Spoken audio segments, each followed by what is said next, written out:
des assurances, nous vous proposons la protection santé groupe PSG. L'assurance santé au coût bien étudié pour tout regroupement de personnes légalement constituées, entreprises, associations, syndicats, ordres, etc., composé de moins de 10 employés. Profitez de l'assurance santé complètement modulable nationale ou internationale avec une couverture de vos frais de santé au choix à 50, 60, 70, 80, 90 et même à 100%. Hospitalisation, soins dentaires, soins optiques et encore plus. Pour tout type d'assurance, appelez-nous au 25 31 77 75 ou rendez-vous dans une de nos agences. Au groupe GA, on vous croit, on vous suit. Mesdames, Messieurs, bonsoir et merci de suivre votre émission de Santé Mag. La surdité est un état pathologique de l'audition caractérisé par une perte partielle ou totale de la capacité auditive. Plus de 5% de la population mondiale, soit 466 millions de personnes selon l'OMS, ont une déficience auditive handicapante et 34 millions d'entre elles sont des enfants. Environ un tiers des personnes de plus de 65 ans sont touchées par une perte d'audition incapacitante. La prévalence de ce trouble dans cette tranche d'âge est plus élevée en Asie du Sud, en Asie Pacifique et en Afrique subsaharienne. On estime que d'ici 2050, plus de 900 millions de personnes, soit une personne sur 10, souffriront de déficience auditive incapacitante. C'est donc pour parler de la surdité, cette maladie handicapante, de son impact fonctionnel, social et affectif et de ses nouvelles pratiques de prise en charge que je reçois pour vous sur ce plateau. Docteur Marie-Emmanuelle Zouré, docteur Zouré à la direction de la prévention et du contrôle des maladies au ministère de la Santé. Professeur Bertin Priva Ouedraogo, professeur Ouedraogo est le président de la société burkinabé d'ORL Soborl. Et puis avec nous sur ce plateau, professeur Kambadilemba Oba. Professeur Oba est le point focal de la surdité au ministère de la Santé. Et puis professeur Abdoulaye Elola, notre quatrième invité. Professeur Elola est le vice-président de la Soborl et il exerce au CHU Sourosano de Bobo Djoulasso. Bonsoir madame, bonsoir monsieur et bienvenue sur ce plateau. Chers téléspectateurs, merci de nous suivre et participer à votre émission en appelant au 25 40 79 03. Professeur Elola, présentez-nous l'anatomie de l'oreille et comment fonctionne-t-elle? Merci madame. À l'entame de cette émission, permettez-moi madame l'animatrice de vous remercier ainsi que la RTB pour l'opportunité que vous nous offrez pour parler de cette pathologie handicapante. Pathologie handicapante qui jette le désarroi dans les foyers et les familles de bon nombre de Burkinabés. Parce que pour ne prendre que cet exemple, le petit être qui est attendu dans les foyers vient quelquefois avec un handicap.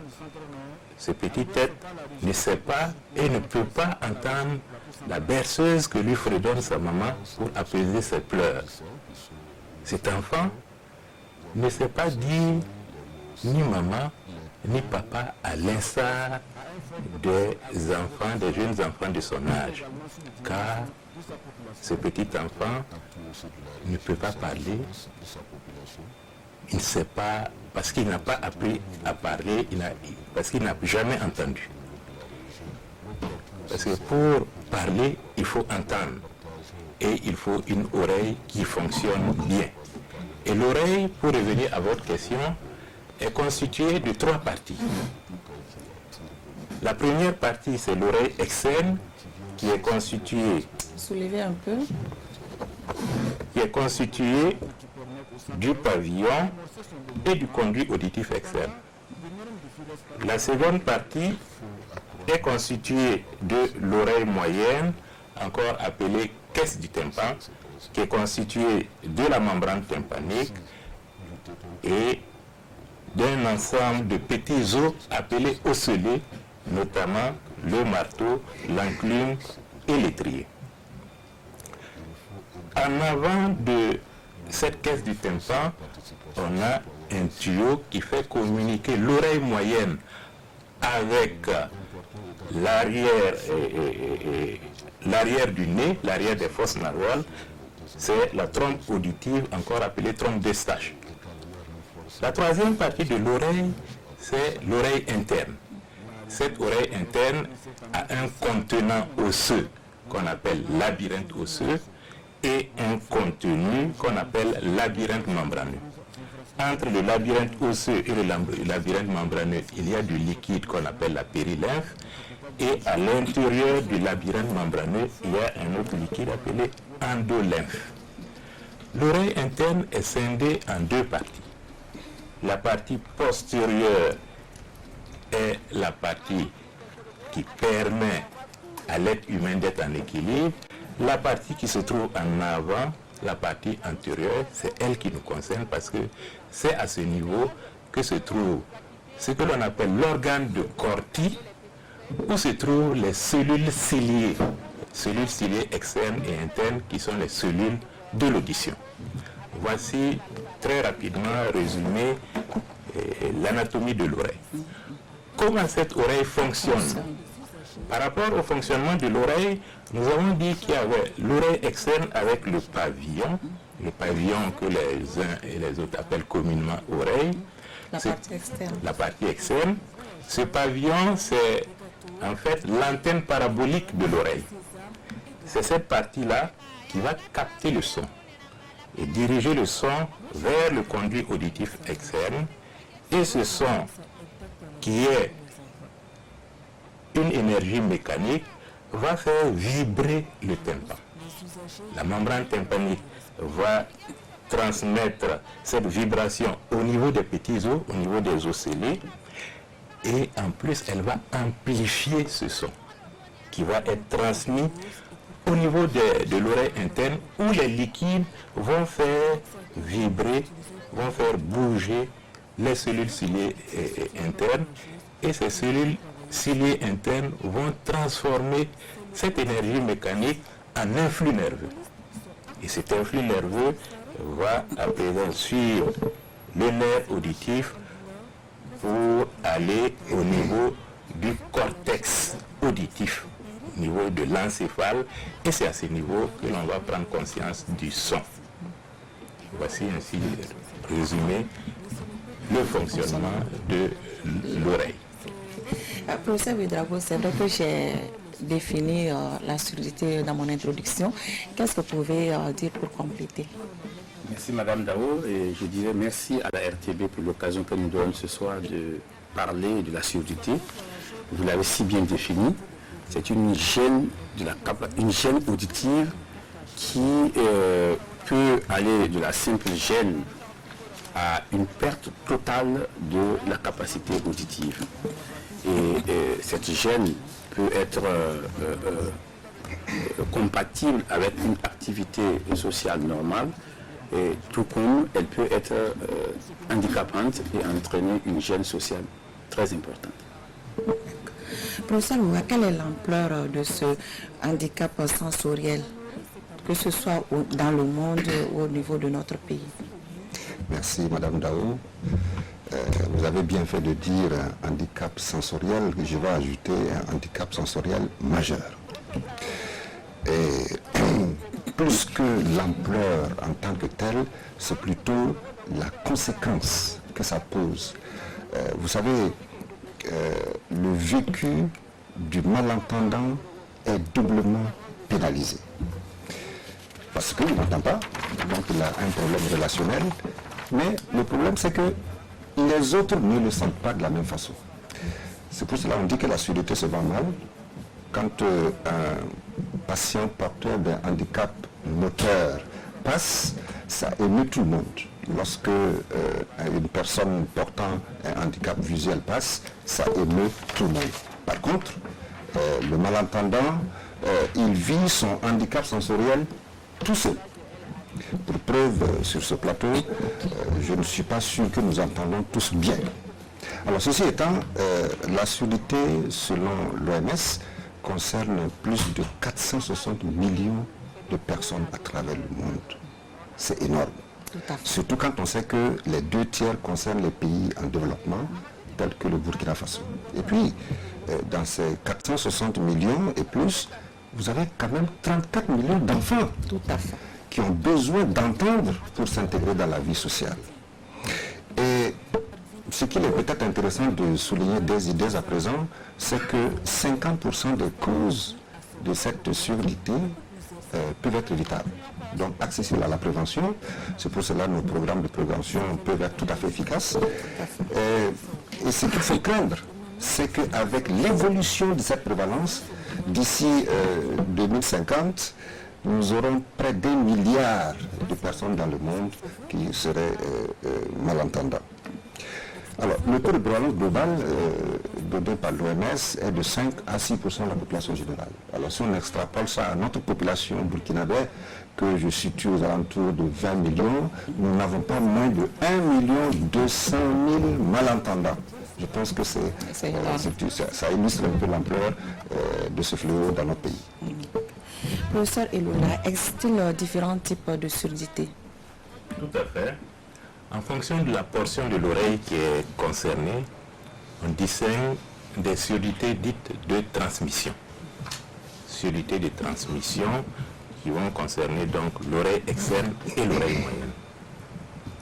Quand c'est l'oreille interne qui est concernée, on parle de surdité de perception. Quand aussi bien l'oreille externe, l'oreille moyenne et l'oreille interne sont concernées, on parle alors de surdité mixte. En fonction du degré du dysfonctionnement, on parlera de surdité légère, de surdité moyenne, de surdité sévère, de surdité profonde, voire de cophose quand le patient, quand l'individu n'entend pas du tout, n'entend rien du tout, c'est ce que communément on appelle les sourdingues. Voici donc les différents types de surdité. Quels sont les signes d'appel de la surdité chez l'enfant et chez l'adulte, professeur Ouedraogo? Oui, les signes d'appel sont très diversifiés. Déjà chez le nouveau-né et le nourrisson, c'est l'entourage qui est tout de suite alerté devant un nourrisson ou un nouveau-né qui ne réagit pas normalement au stimulus sonore. Une porte qui claque, le bruit des klaxons, etc., etc. Ensuite, on peut avoir comme signe d'alerte un enfant chez qui le langage régresse. Donc, il commence à dire papa, maman, à un certain moment, on se rend compte que au lieu que son langage s'améliore, ça régresse plutôt. On a chez certains enfants le retard de langage.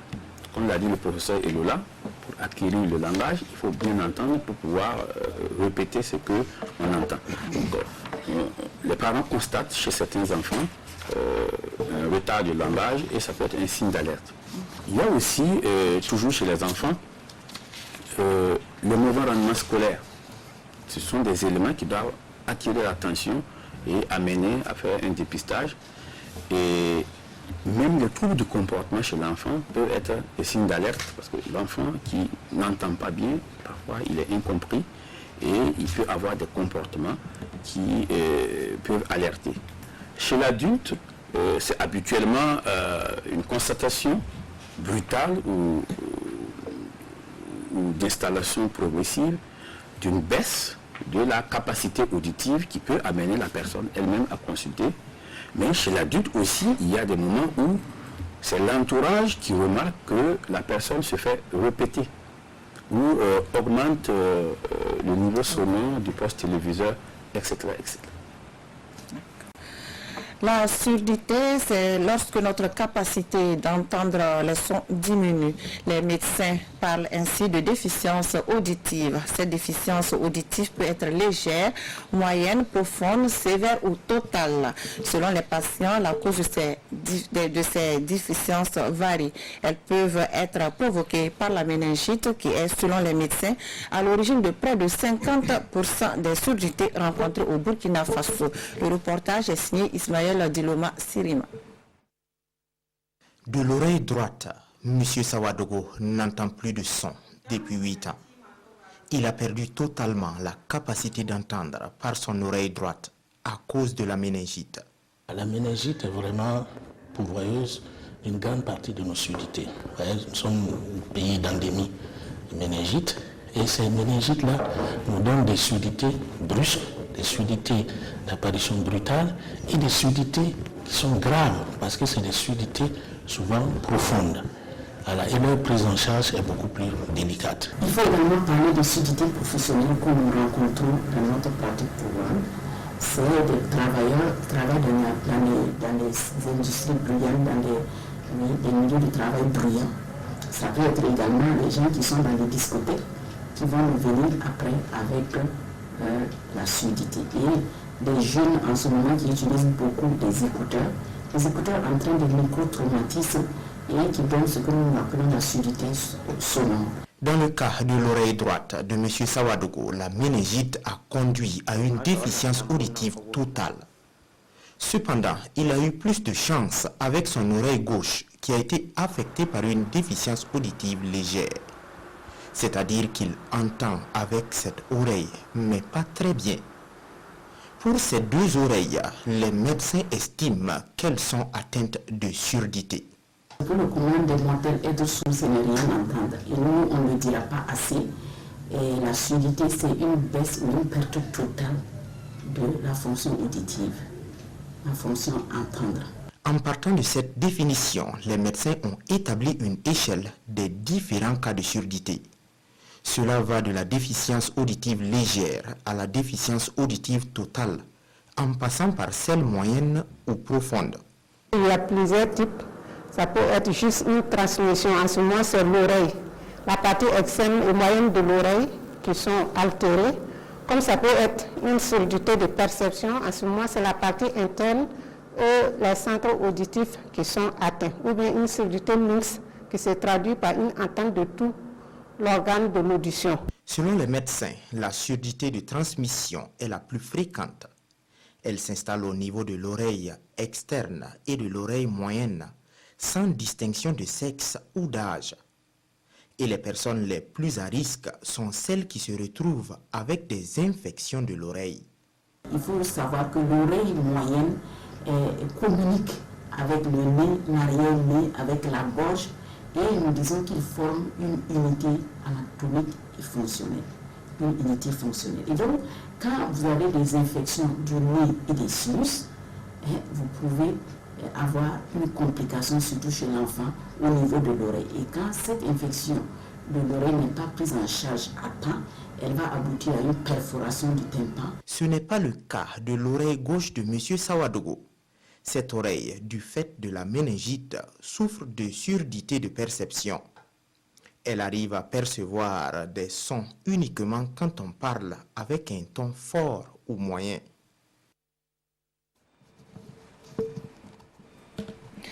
Des maux d'oreille négligés ou mal traités peuvent affecter la capacité d'entendre d'une personne. Si cette négligence est prolongée, cela peut provoquer une déchirure du tympan. Dans d'autres cas, la négligence ou certaines maladies comme la méningite peuvent détruire la cochlée, qui est l'organe qui analyse les sons. Dans les deux cas, il faut une intervention chirurgicale pour permettre au patient de retrouver sa capacité d'entendre. Par ailleurs, il y a certaines surdités qui ne nécessitent pas d'intervention chirurgicale. Juste des prothèses auditives permettent de renouer avec les sons. Ismaël Diloma Sirima. Une méningite ou des infections de l'oreille peut vous amener à ne pas bien entendre. Certaines personnes dans ces cas se tournent vers les recettes de grand-mère ou vers l'automédication.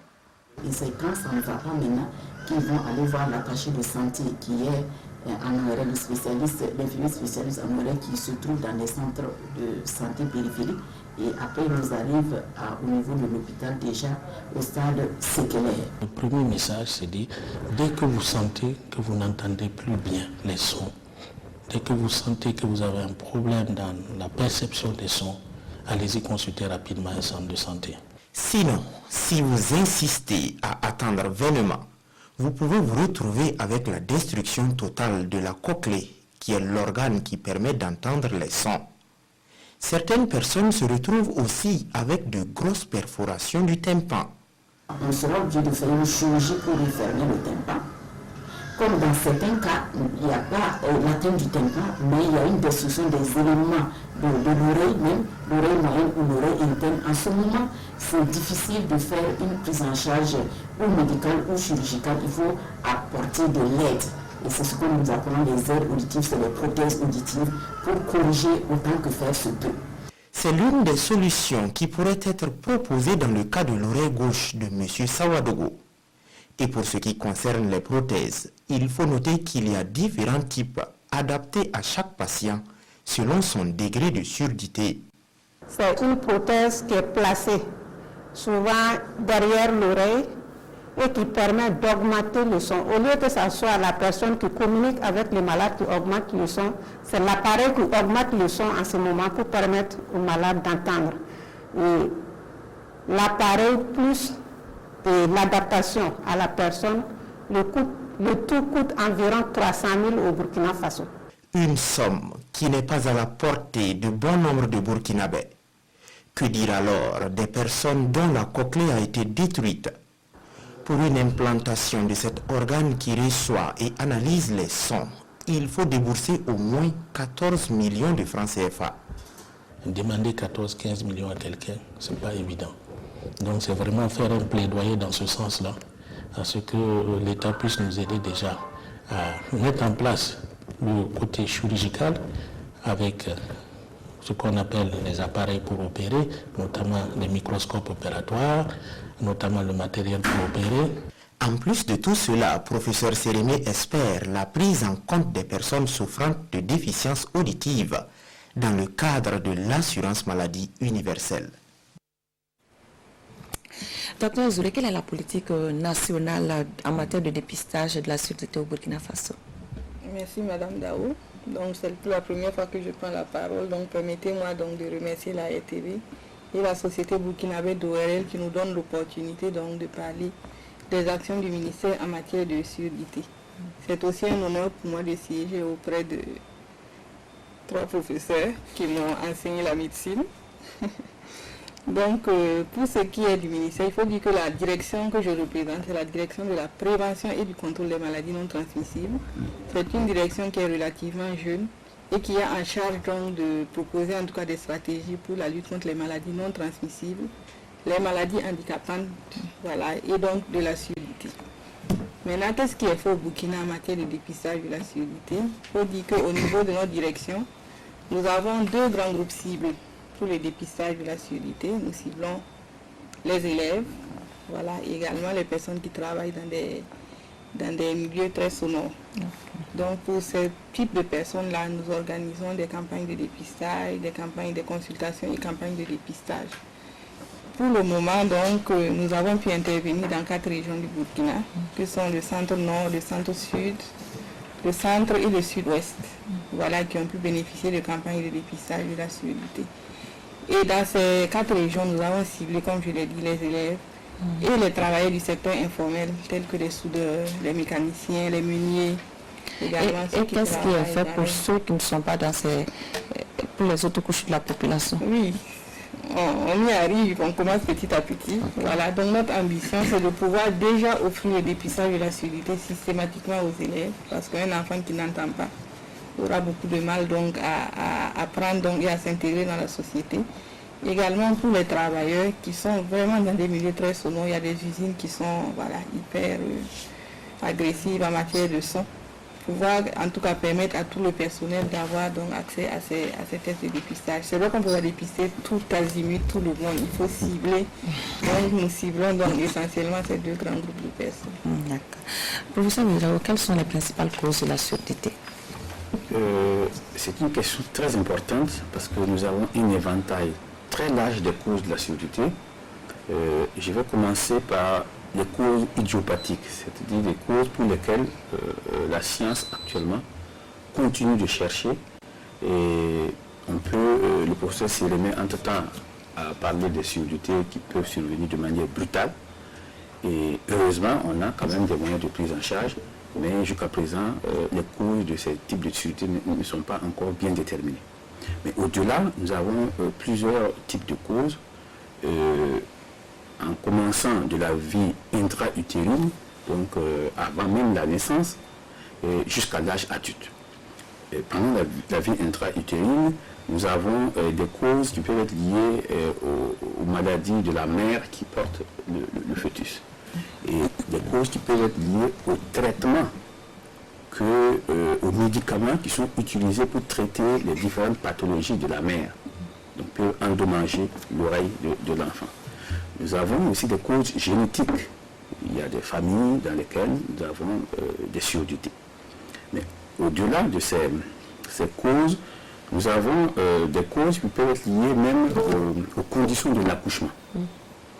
Ensuite, après la naissance, toutes les maladies infantiles, plusieurs types de maladies infantiles peuvent être à l'origine de surdité et pendant le reportage, vous avez entendu parler de la méningite qui est une des très grandes pourvoyeuses de surdité.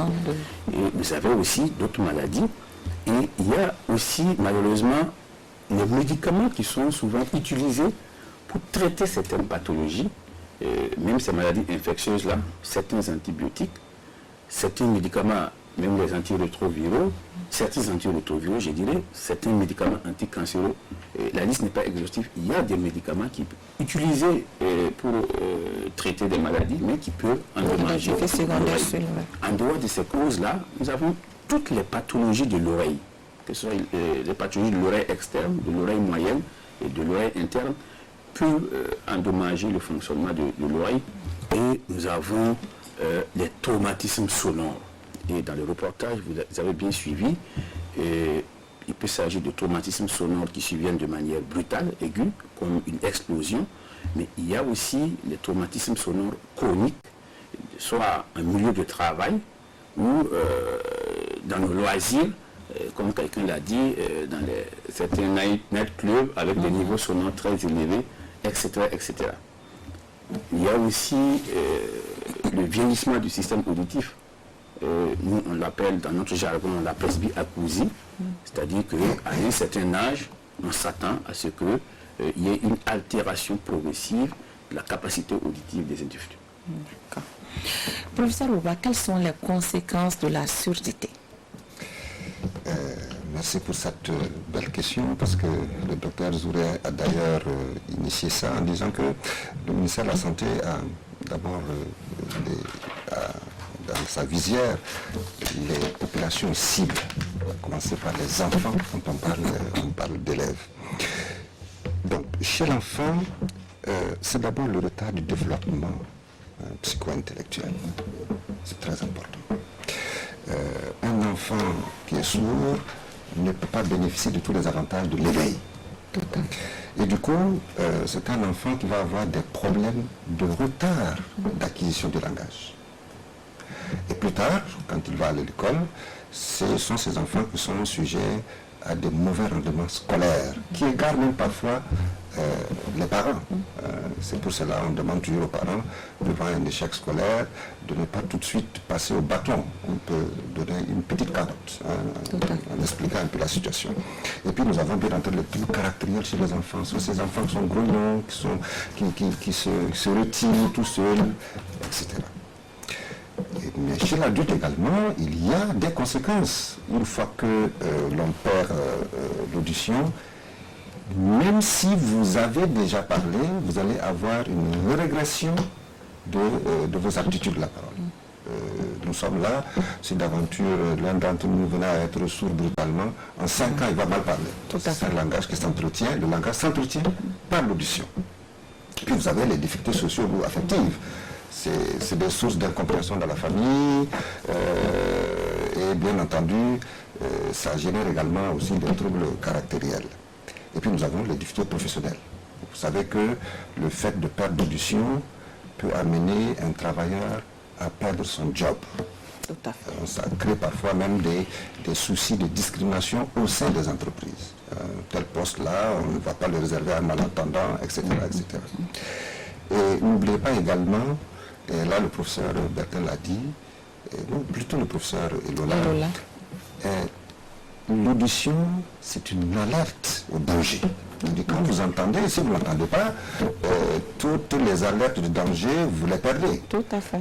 Un lion qui rugit, un camion qui klaxonne, etc., vous le perdez, et pour les militaires, c'est encore plus catastrophique.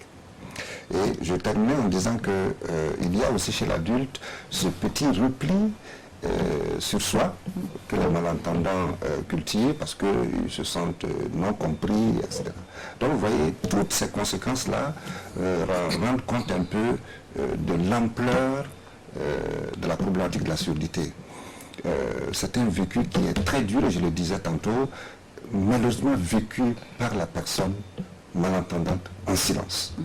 Il est le seul à vivre son calvaire de perte de l'acuité auditive, parce que les autres ne le voient pas. Tout à fait.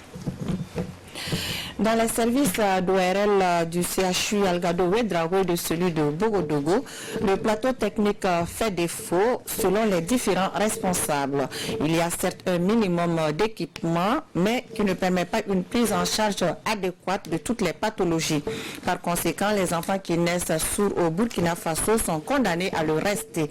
Et puis une meilleure gestion des épidémies de méningite réduirait de beaucoup les cas de surdité dans notre pays. Je vous invite à suivre les propos du professeur Djibril du CHU Algado Ouédraogo et du professeur Sérémé du CHU de Bogodogo, des propos recueillis par Ismaël Diloma Sirima. Nous avons un petit centre d'exploration au sein de Yalgado. Normalement, dans tous les services ORL, il faut cette petite structure d'exploration. Et cette structure d'exploration, malheureusement, n'est pas étoffée comme nous le voulons. Tantôt il y a des appareils qui tombent en panne, on n'arrive pas à assurer la maintenance. Nous avons besoin par exemple de l'audiométrie tonale luminaire pour jeter les bases du diagnostic. Pour savoir déjà quel type de surdité nous avons et quels sont les autres examens qu'il faut faire pour connaître les causes. À côté de cette audiométrie, nous avons l'impédancemétrie, avec notamment la tympanométrie. Mais la tympanométrie, par exemple, au niveau de Yalgado, n'est plus possible. Si déjà on arrive à prendre en charge la méningite, on arrive à faire ces campagnes de vaccination de manière précoce, et que ces autotoxicités qui sont dues souvent à la quinine sont réglées, ça c'est à notre niveau. Je vous assure qu'au Burkina ou dans les pays au sud du Sahara, à plus ou moins 50% des taux de surdité. Cela est responsable d'environ 50% de taux de surdité à peu près.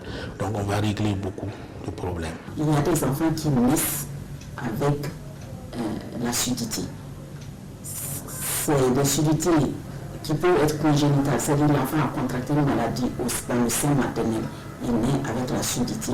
Ça peut être également que l'enfant, c'est-à-dire génétiquement parlant, déjà a contracté la surdité. En ce moment, c'est une surdité familiale et malheureusement, nous n'avons pas les moyens nécessaires de poser le diagnostic de ce genre de surdité parce qu'il faut faire des tests génétiques. Il y a des partenariats qui sont possibles de telle sorte que le petit enfant qui est né sourd puisse bien entendre. Vous voyez, il n'y a pas quelque chose de plus merveilleux que de voir un enfant qui est né sourd et qui un beau jour commence à entendre, commence à communiquer, commence à comprendre ce qu'on lui dit. Et ça, c'est possible. C'est possible aujourd'hui. La science le permet. C'est à nous d'aller vers cette science-là. Il faut que le gouvernement nous permette, l'État nous aide à aller vers cette science-là. Voilà, en nous donnant les moyens de pouvoir faire cette implantologie. Retour donc sur ce plateau avec nos invités. Nous venons de voir les difficultés de diagnostic de la surdité au CHU Algado et à Bogodogo.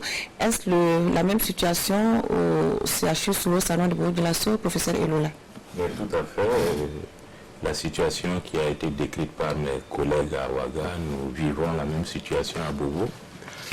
Il est vrai que nous avons pu bénéficier du fait, ça a été dit dans les reportages également, de partenaires qui nous appuient dans l'équipement au plan matériel, notamment les équipements qui sont chargés de faire le diagnostic de ces patients qui sont atteints de surdité et même la prise en charge de ces patients.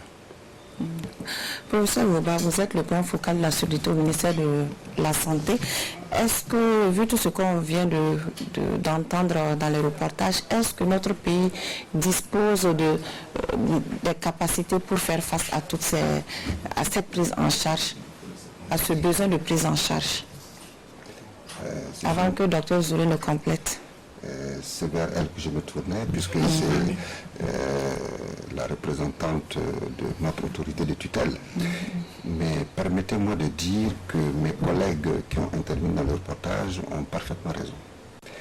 Mais cela ne veut pas dire que nous sommes à nu, non.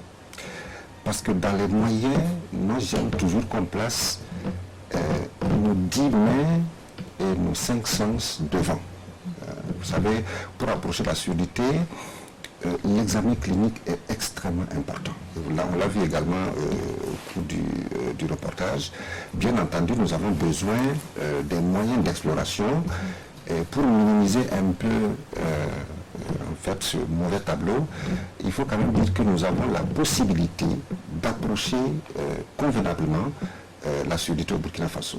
Prenez l'exemple des petits moyens dont on a besoin, c'est l'audiométrie.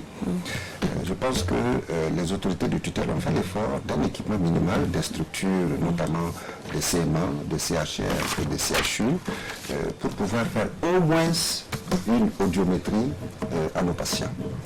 Le deuxième appareil qui est important dans cette chaîne de diagnostic, c'est l'impédancemétrie. Elle est également possible au niveau des CHU, de la plupart de nos CHU. Par contre, les appareils nouveaux, les nouvelles technologies sont encore à promouvoir. Et c'est là que je suis tout à fait avec le cri de cœur du professeur Sermé dans le reportage. Notamment, il faut que nous disposions d'auto-émissions acoustiques qui permettent d'approcher la surdité même de l'enfant, même du nouveau-né. Parce que l'audiométrie conventionnelle ne concerne que les enfants qui ont la capacité de converser. Donc on a besoin de la participation de... Donc nous avons besoin d'automission acoustique. Nous avons besoin de potentiel évoqué auditif. Ce sont des éléments qui permettent vraiment de circonscrire parfaitement la surdité et de proposer un traitement adapté. Quand on parlera des implants cochléaires, vous allez voir que ce sont des éléments extrêmement importants. Un élément également important qu'on a souligné un peu dans le reportage, c'est qu'en dépit de cela, il est bon que nous continuions de plaidoyer auprès des autorités pour relever le plateau technique de nos structures sanitaires en général, mais surtout des centres de référence. Parce que je pense à ce niveau que se pose vraiment la nécessité de disposer d'un plateau technique permettant de circonscrire toute la problématique de la surdité. Maintenant, pour le reste, je vais peut-être écouter notre ministère de tutelle. Dr Zouré, est-ce qu'il y a un projet imminent de renforcement du plateau technique? Et vous avez parlé des 2 couches, ceux qui travaillent en milieu dans des zones à problème sonore, et puis les élèves. Parce que pour être élève d'abord, il faut que l'enfant soit dépisté dès la naissance. Est-ce qu'on ne laisse pas beaucoup au bas de la route avant de continuer? Parce que je pense, à vous écouter, le dépistage doit se faire normalement à la naissance pour permettre une prise en charge efficiente. Pourquoi ne pas commencer votre stratégie de prise en charge de dépistage à ce niveau? Disons qu'il ne faut pas voir le verre à moitié vide. Nous avons déjà quelque chose. Voilà, nous œuvrons déjà sur le terrain. On peut déjà prendre en charge, dépister, diagnostiquer et prendre en charge déjà un certain nombre de surdités. Les choses iront en s'améliorant. Je ne crois pas qu'il y ait un domaine au Burkina où tout le monde est entièrement satisfait de ce qui est disponible. Mais on avance petit à petit et puis voilà. Les choses vont évoluer grâce à nos partenaires et puis grâce aussi à la sauvegarde. Vous voulez compléter? Oui, parce que c'est un sujet qui est extrêmement important. La stratégie adoptée par le Programme national de prévention de la surdité qui a été mis en place en 2002, c'était d'abord d'approcher la problématique de la surdité au Burkina Faso et ensuite de développer les stratégies de prévention. compte tenu des moyens qui sont les nôtres, il y a des plans d'action qu'on ne peut pas mener à terme tout de suite. C'est pour cela que je suis d'accord avec le docteur Zoulé que ce que nous avons fait, c'est déjà quelque chose, mais il faut que nous continuions à le faire. Il est clair que le dépistage qu'on fait au niveau scolaire, c'est parce qu'on envoie tous les enfants à l'école. Et on se rend compte que certains enfants ne suivent pas. Et malheureusement, quand il n'y a pas de dépistage, on a tendance à ne pas prendre le problème à l'origine. Je pense que le dépistage au sein des écoles, c'est pour permettre de dépister les enfants qui, parce qu'ils n'entendent pas, n'arrivent pas à suivre. Et je pense que c'est un bon choix que le ministère a fait. Bien entendu, nous avons, dans le cadre de ce programme-là, l'ambition de nous engager dans le dépistage précoce, notamment néonatal. Professeur Eloula, quelle est la particularité de la surdité chez la personne âgée? La surdité de la personne âgée est une surdité qui est consécutive à la détérioration des cellules ciliées. Cellules ciliées qui se trouvent au niveau de l'oreille interne, qui, comme nous l'avons dit tantôt, ce sont les cellules de l'audition. Et cette détérioration qui est due au vieillissement est donc une surdité de perception. Et c'est une surdité de perception qui survient de façon progressive, qui est symétrique, c'est-à-dire qui concerne les deux oreilles, qui est donc bilatérale, et qui est irréversible. Et c'est une surdité qui survient chez les personnes à partir de 50 ans, et les études montrent que c'est généralement 65 ans, à partir de 65 ans, que cette détérioration des cellules ciliées de l'oreille interne va débuter, va s'accentuer. Professeur Ouedraogo, sur le plan thérapeutique, est-ce que toutes les surdités peuvent être traitées? Je dirais oui, mais il faut que on précise ce qu'on met dans le contenu traité. À mon sens, le traitement prend en compte des aspects de prévention. Et les cas qui n'ont pas pu être prévenus peuvent être pris en charge sur le plan médical, soit avec des traitements médicaux, soit avec de la chirurgie. Et les cas qui n'ont pas pu être guéris peuvent bénéficier d'une réhabilitation. Donc si on prend ces trois aspects thérapeutiques-là, je peux dire oui, toutes les surdités peuvent être traitées. Et quelles sont les nouvelles techniques dans ce domaine, les nouvelles techniques de traitement? Oui, aujourd'hui, c'est vrai, la science a beaucoup évolué. Dans le reportage du professeur Sirémé en a fait cas. On a la possibilité aujourd'hui, on parle d'implants cochléaires. Le professeur Eloula, dans son rappel anatomique, a montré qu'il y a l'oreille interne, où il y a la cochlée, qui est une structure de l'oreille. Donc l'implantation cochléaire consiste aujourd'hui par une intervention chirurgicale et aller placer un appareil, si je peux m'exprimer ainsi, et qui permette à la personne qui n'entendait pas de se retrouver de nouveau dans le monde sonore. Donc c'est une avancée et comme il a dit et comme ceux qui ont suivi l'ont répété, c'est une technologie qui est aujourd'hui accessible à nos pays. D'accord, même si cela reste un peu élevé. Oui, même si cela reste un peu élevé. Professeur Ouba, actuellement on parle certes d'audioprothèses, mais surtout des implants cochléaires, comme vient de dire le professeur Ouedraogo. Qu'en est-il au Burkina? C'est vrai aussi que le thème principal de notre congrès qui vient de s'achever porte sur les nouvelles pratiques en ORL et ça rentre dans ce cadre-là. Mais je voudrais d'abord donner la place aux implants cochléaires dans l'arsenal de prise en charge.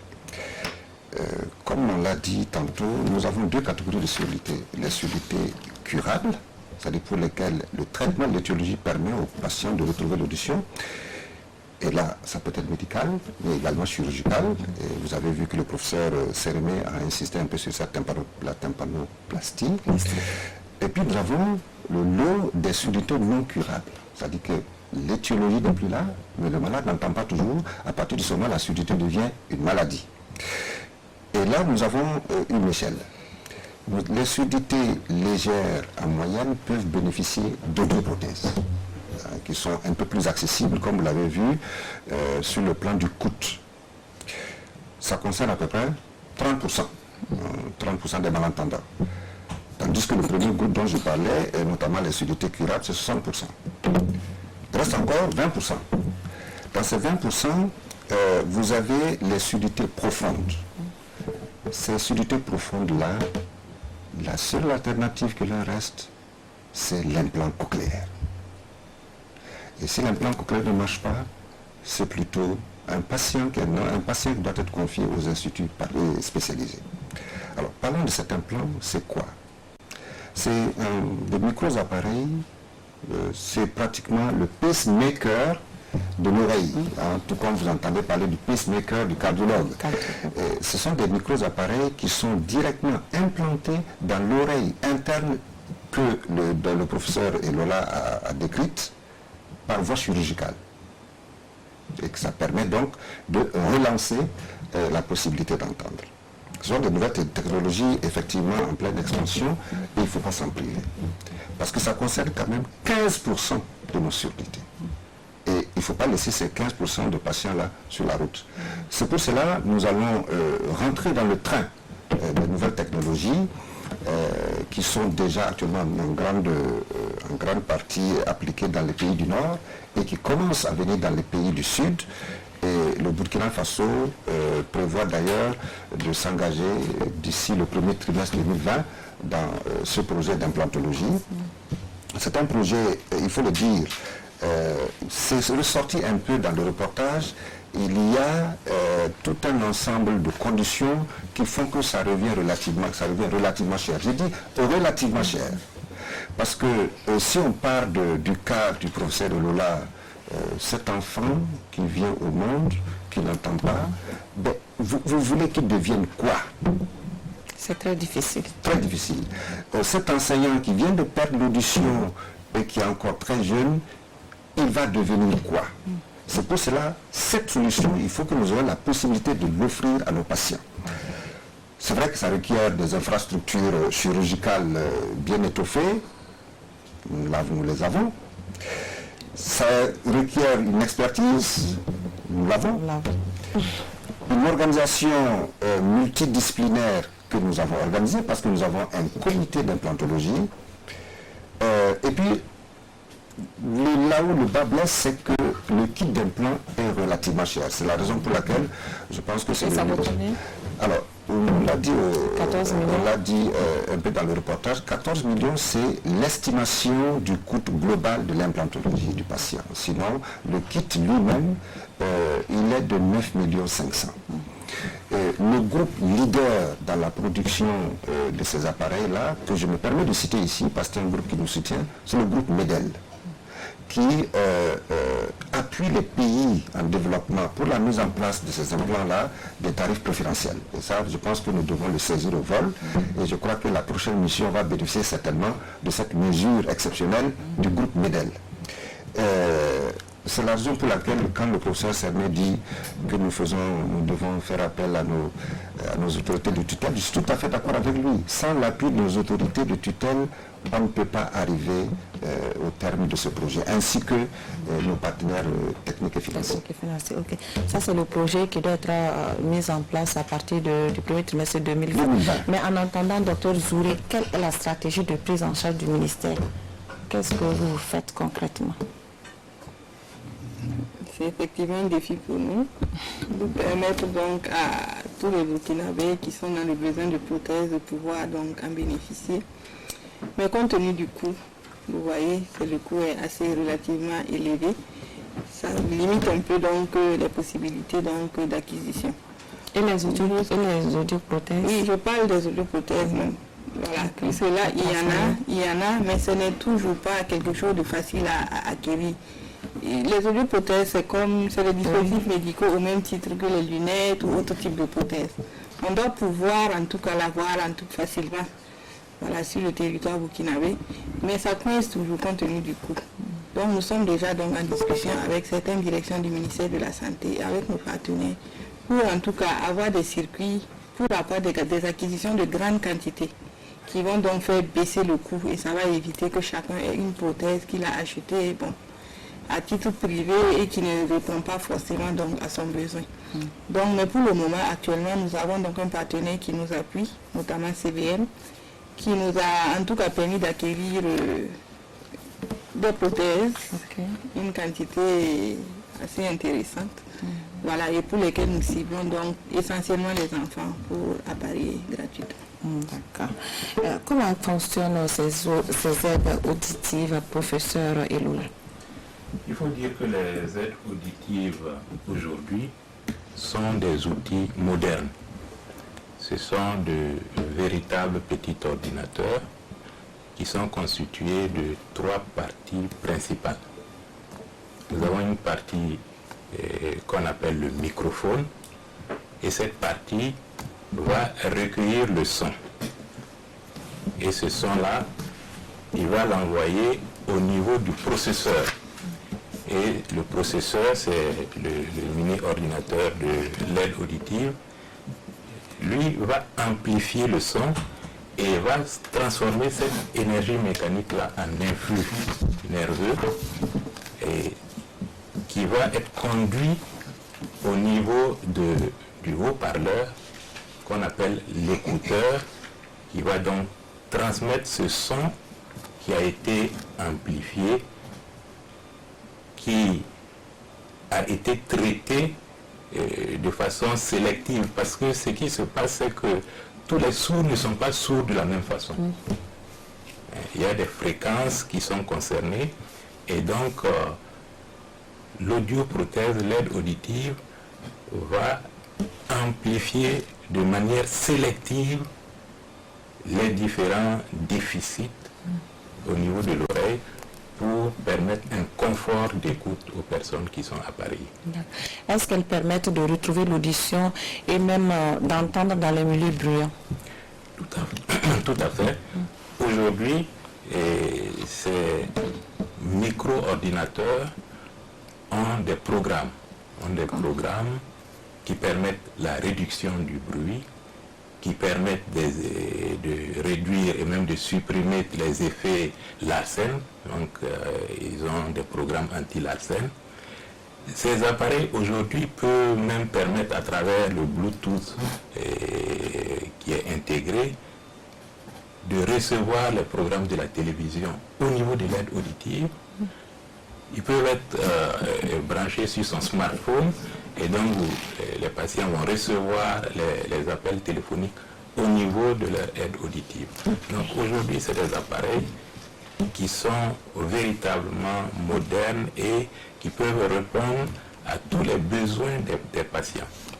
Et ce qu'il est important de dire, c'est qu'il faut pouvoir procéder à ce qu'on appelle les réglages. Parce que quand on appareille une première fois, il faut par la suite que le patient, quand il y a des problèmes, quand il y a des inconforts, qu'il revienne pour qu'on puisse procéder à ce qu'on appelle les réglages qui vont lui permettre un très bon confort d'écoute. Découvrons à présent les questions des téléspectateurs avec Viviane Tiendrebureau.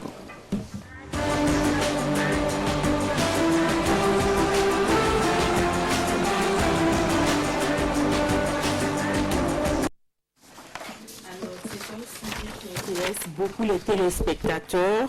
Monsieur Moumouni Ouedraogo, fils Santé Maga Ouagadougou, il a un problème. Son fils est né il y a 3 mois et peu après la naissance, une sage-femme lui a dit qu'il se peut que le bébé soit sourd.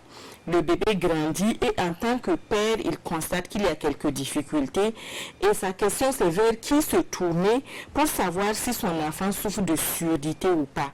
Son autre question c'est qu'est-ce qui peut faire qu'un enfant naît sourd et quelle solution pour que lui, son bébé, puisse grandir comme les autres enfants.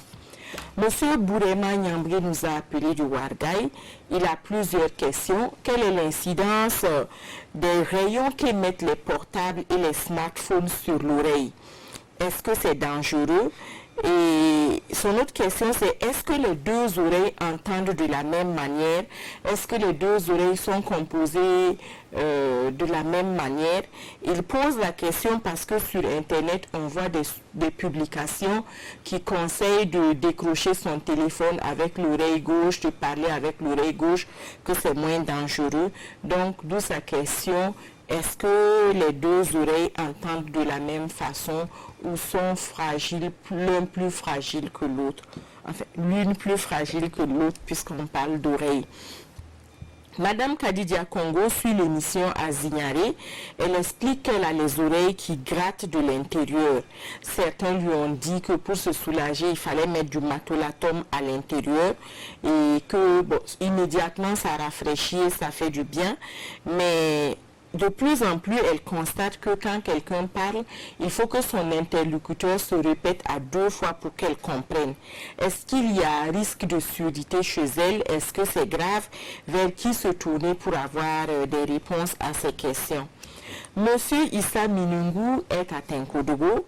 Il souffre également de démangeaisons à l'oreille qu'il a soigné pendant plusieurs mois en suivant les conseils d'un ORL. Mais ça n'a pas de... Enfin, ça se calme et puis ça reprend. Et jusqu'à présent, ces désagréments-là continuent. Et est-ce qu'il y a une solution ou est-ce que votre science en tant qu'ORL n'est pas aussi pointue pour répondre à ces questions de démangeaison? Madame Félicité Dayamba est à Ouagadougou. Elle dit qu'elle a été choquée en entendant professeur Ouba dire qu'il y a plus d'1 million de personnes qui souffrent de surdité au Burkina Faso. Sur à peu près 20 millions d'habitants, elle trouve que c'est trop. Sa question, c'est qu'est-ce qui explique cela à une telle ampleur? Elle se demande s'il ne faut pas prendre en compte les nuisances sonores, puisque de plus en plus dans nos quartiers, il y a des maisons qu'on transforme en maquis avec beaucoup de bruit qui dérange les voisins. Et dans les marchés, on a des commerçants qui ont une nouvelle manière de vendre leurs produits. Ils préenregistrent leur voix et puis voilà, on ne fait que abrutir les gens avec ces mégaphones qui ne sont pas souvent de très bonne qualité. Madame Marie-Joséphine Sanluidi, elle nous a appelé de Tenkodo. Elle a eu des soucis il y a quelque temps, puisque dès qu'elle raccroche le téléphone, elle n'entend plus de l'oreille gauche. Elle a consulté à Ouagadougou et on lui a dit qu'il faut un appareil auditif. Après renseignement, l'appareil coûtait entre 425 000 et 500 000, enfin un peu plus de 500 000. Et au regard des coûts, elle dit qu'elle ne peut pas faire face à l'acquisition de cet appareil-là.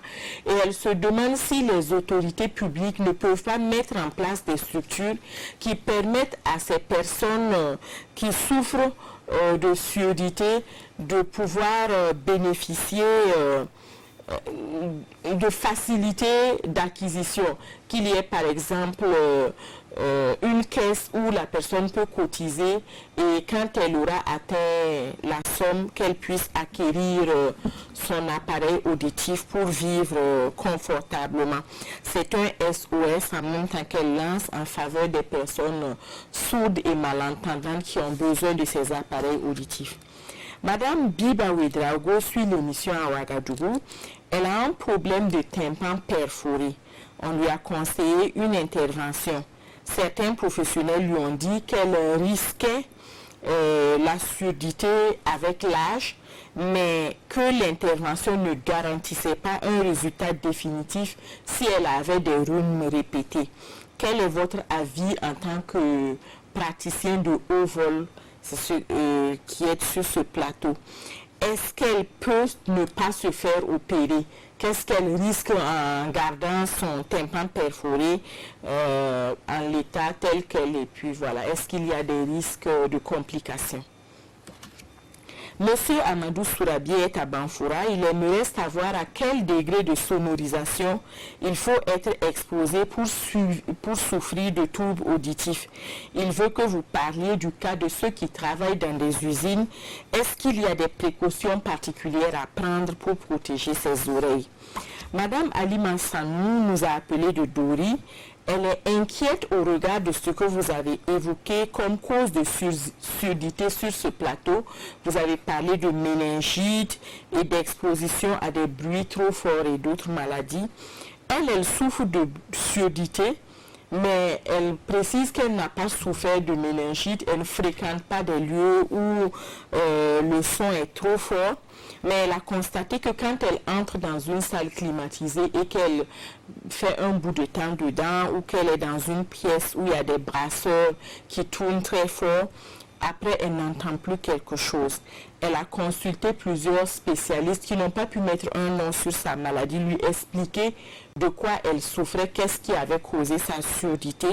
Et elle aimerait savoir vers qui se tourner pour pouvoir comprendre déjà son mal et pourquoi pas guérir. C'est tout pour la première partie des questions des téléspectateurs.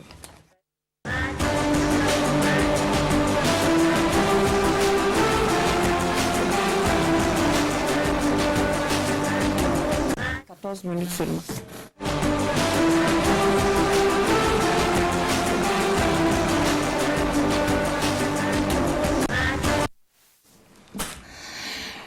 Retour sur ce plateau avec les questions des téléspectateurs. Professeur Oboba, il y a un enfant qui est né. La sage-femme, en tout cas, a parlé d'un risque de surdité. L'enfant a 3 mois aujourd'hui. Donc le papa est inquiet, il se demande vers qui se tourner avec son nourrisson.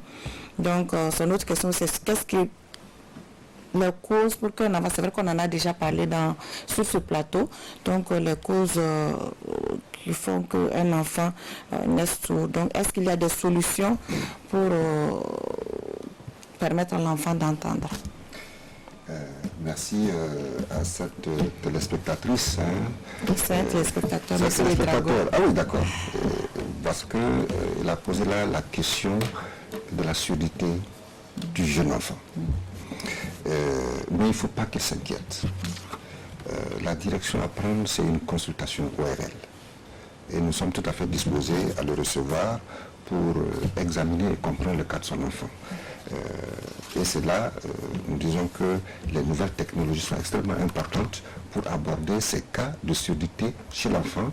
Et c'est la raison pour laquelle aussi, je pense que le volet du dépistage néonatal est extrêmement important pour nous. Les causes, je pense que c'est déjà... on n'a peut-être pas suivi l'ensemble. Oui, on va inviter M.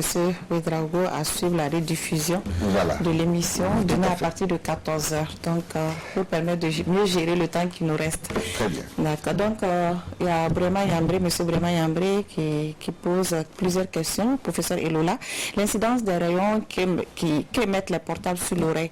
Et puis, est-ce que les deux oreilles entendent de la même façon?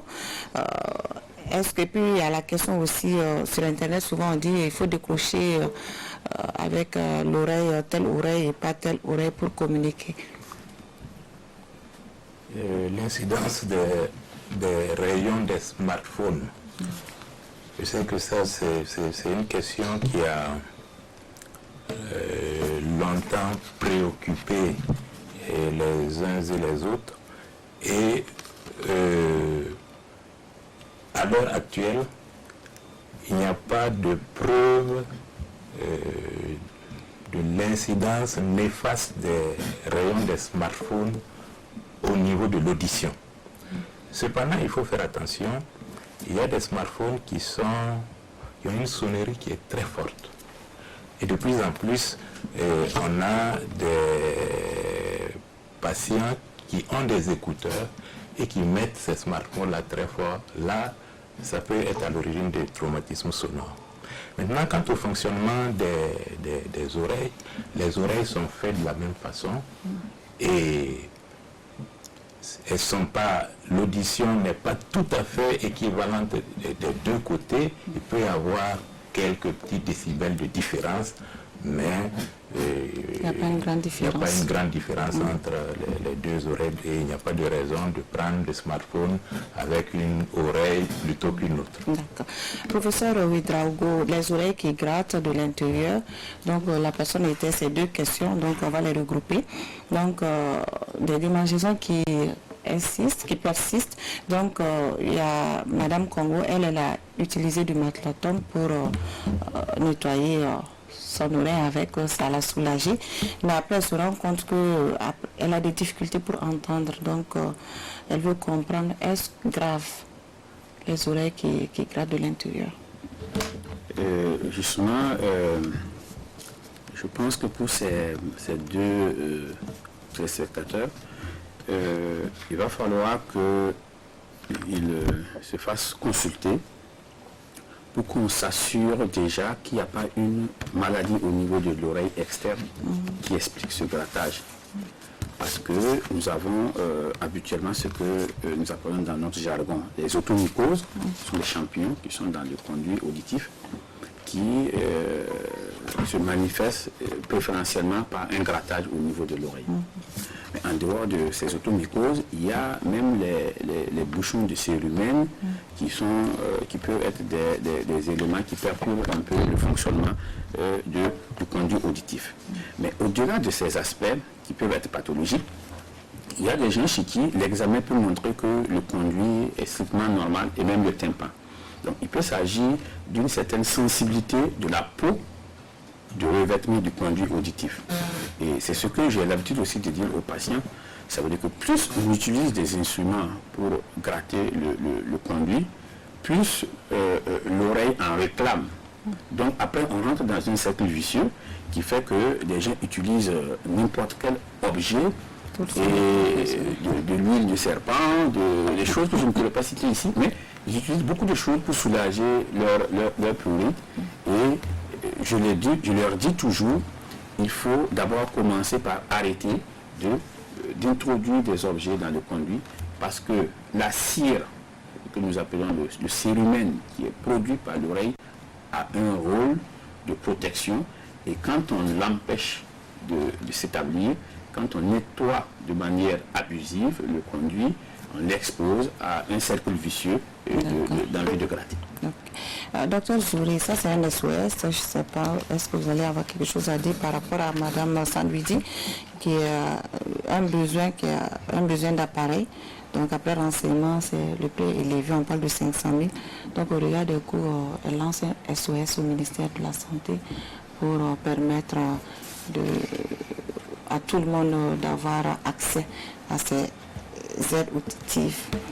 Professeur Woba, il y a Madame Dayamba qui se dit être choquée en entendant qu'au Burkina, il y a plus d'1 million de malentendants ou qui souffrent de surdité.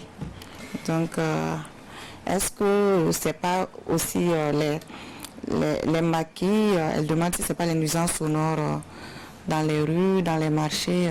Est-ce que la place de ces nuisances sonores sur le taux de survenue de surdité? Qu'est-ce que vous en dites? Je pense que Mme Dayamba nous donne raison en disant que c'est un fléau.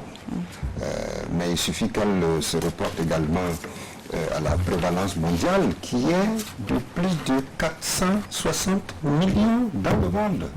C'est un taux de prévalence de 5 à 6%. C'est la raison pour laquelle je pense qu'il ne faut pas qu'elle s'en inquiète, parce que c'est effectivement une prévalence mondiale, mais que nous devons effectivement lutter contre les causes. Et les causes qu'elle a indexées sont tout à fait justes, parce que nous avons un gros combat vis-à-vis des nuisances sonores, notamment environnementales. Ok. Est-ce qu'un tympan perforé, faut-il l'opérer ou pas? Oui. Si vous ne fermez pas la fenêtre qui est ouverte, la poussière va rentrer dans la maison. Donc je pense qu'il faut vraiment consulter et accepter l'intervention chirurgicale qui permet d'abord de lui éviter les problèmes d'infection répétée et aussi de surdité, parce qu'elle ne ferme pas ce tympan-là, elle va continuer à être infectée de son oreille et elle va devenir beaucoup plus sourde et beaucoup plus rapidement sourde. D'accord. Docteur Zouri, est-ce que quelqu'un qui n'a pas souffert de méningite quand elle rentre dans une salle climatisée, après elle n'entend pas. Quand il y a les brasseurs, le bruit des brasseurs, après elle n'entend pas. Elle a consulté plusieurs spécialistes. Donc je pense que le professeur Elola est mieux posé pour répondre à cette question. Donc elle a consulté plusieurs spécialistes et on n'a pas pu lui expliquer de quoi elle souffrait. Donc elle prend son mal en patient jusqu'à présent, mais elle espère être guérie quand même. Donc comme vous, les spécialistes, vous êtes là, qu'est-ce que vous lui suggérez? Et moi, je suggère qu'elle consulte. C'est possible qu'il y ait une allergie en dessous de tout cela, mais le mieux c'est qu'elle consulte et qu'on puisse l'examiner et lui faire des tests de l'audition. D'accord. Ok, professeur Ouédraogo, hypertension et bourdonnement à l'oreille. Est-ce que certaines personnes lui ont dit que c'est lié? Est-ce que les spécialistes, en tant que spécialiste, vous pouvez confirmer cela? Effectivement, je crois qu'elle a raison. Il y a un lien. Oui, il y a un lien, mais c'est vrai que le bourdonnement peut être lié à d'autres choses, à d'autres pathologies qui n'ont rien à voir avec l'hypertension. Mais c'est vrai que les variations de pression tensionnelle peuvent entraîner des acouphènes, ce que nous on appelle acouphènes. Est-ce que la drépanocytose a un impact sur la surdité? Est-ce que les deux sont liés aussi? Tout à fait.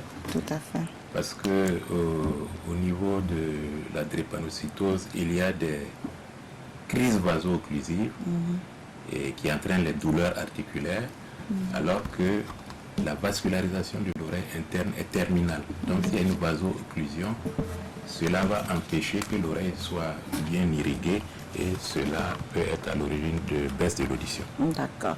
Il y a M. Traoré, sa fille souffre de surdité, il a consulté il y a de cela 3 ans, on a confirmé la surdité. Donc aujourd'hui l'enfant a 12 ans et on propose une prothèse qui coûte 700 000 francs. Donc ça rentre toujours dans le SOS déjà lancé. Mais M. Traoré demande comment faire pour accéder à une prothèse à moindre coût. Donc, s'il est à Ouaga, il est à Ouaga. Voilà, je lui dirais de se présenter dans le service d'ORL du CHU Yalgadou Ouédraogo. Okay. Là où voilà, nous avons quelques prothèses donc, à disposition pour des malades. D'accord. Monsieur Savadogo a un problème d'audition à l'oreille gauche depuis son enfance. Il a 39 ans passé aujourd'hui. Il demande si un jour il peut espérer entendre de cette oreille. Professeur Elola. Il a une surdité depuis d'une oreille, l'oreille gauche, depuis son enfance. Il a 39 ans. Est-ce qu'il peut espérer un jour entendre de cette oreille? Bien, tout à fait. Tous les moyens existent. Cependant, il faut qu'il consulte, qu'on lui fasse un examen audiométrique, et ce qui va nous permettre de savoir quel est le degré de l'atteinte et quel type de solution on peut lui proposer. D'accord. Bon, la question encore revient, docteur Zouré, pour la réduction des coûts des interventions chirurgicales. Donc la question revient, donc il faut vraiment que vous lancez vos projets très vite. Professeur Ouba, quelles peuvent être les conséquences de la surdité pour un étudiant? Ça c'est M. Sorgo. S'il est sourd de l'oreille gauche, est-ce que cela peut avoir un impact sur son rendement académique? Dans son cas, il demande quelles sont les démarches pour avoir des soins appropriés. Cet étudiant a parfaitement raison. C'est comme l'élève. Il faut bien qu'il entende bien pour pouvoir réussir son cursus. Et que, j'espère que ce n'est pas un étudiant en médecine, parce qu'il sait très bien qu'en venant au service ORL, il peut trouver la solution à son problème. Dans tous les cas, il faut qu'il consulte un ORL et c'est sûr qu'on va lui proposer une solution. Mais je profite quand même pour mettre un bémol sur ce que le docteur Zouré vient de dire. Il n'y a pas de prothèse auditive disponible à Yalgadou. Nous avons un projet d'une 60aine de prothèses destinées à l'ensemble du pays et il y a une 20aine de malades déjà qui sont appareillés au niveau de l'hôpital d'Yalgadou. D'accord. Il y a M. Traoré qui nous a appelé d'Aboucha. Il a son petit-fils qui a mis du coton dans les oreilles. Il est au village et a du pu qui coule des oreilles. Bon, donc, apparemment, ils n'ont pas consulté. Est-ce que c'est dangereux? Il a un petit qui a 5 ans et qui ne parle pas. Avant, il fallait crier pour qu'il entende. Maintenant, il ne parle même plus. Quel est le lien entre la parole et l'oreille? Rapidement, professeur Elola. Pour parler, il faut avoir entendu.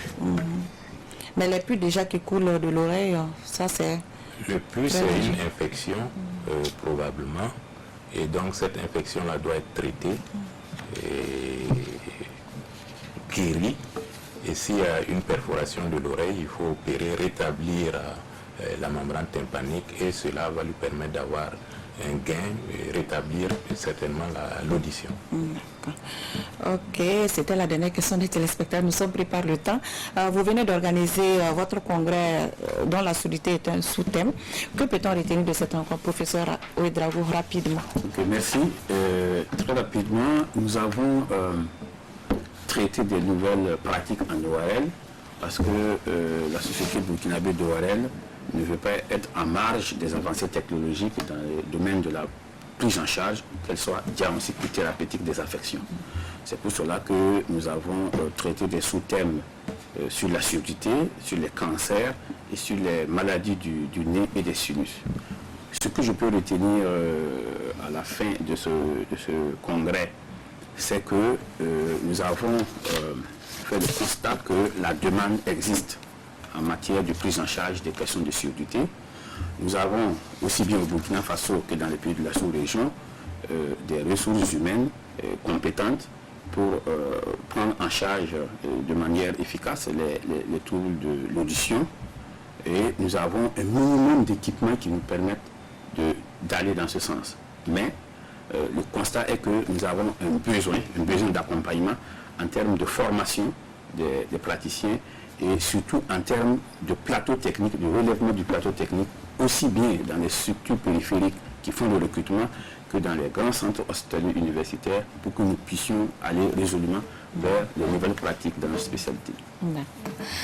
En tout cas, c'est la fin de cette émission. Merci d'être venu sur ce plateau. Merci, chers téléspectateurs, de nous avoir suivis. Bonsoir et à très bientôt pour un autre numéro de Santé Mag.